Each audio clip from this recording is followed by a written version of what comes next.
আসসালামু আলাইকুম।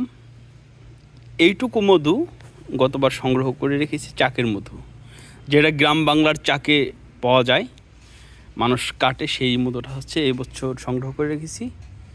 হ্যাঁ, খুবই সামান্য, যে চাহিদা আছে সেটুকু হবে না। এটা এখানে কত কেজি, 40-45 কেজি এরকমটা আছে হয়তো। এটা শেষ হয়ে গেলে আর এই বছর আর পাওয়া যাবে না।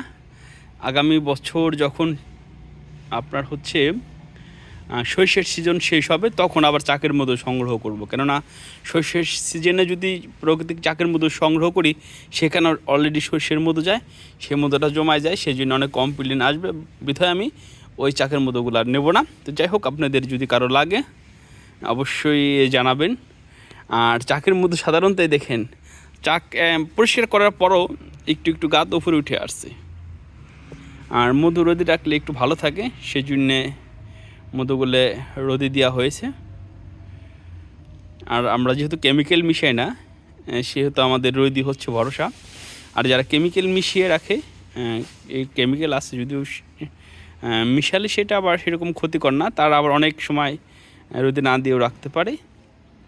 তো আমরা যেহেতু কেমিক্যাল দিই না, সেহেতু রোদেই রাখি মধুটা একটু ভালো রাখার জন্যে। তো যাই হোক, শস্য ফুলের মধু আছে, সাথে কালো জিরা আছে পর্যাপ্ত, কিন্তু চাকের মধুরা অল্প আছে।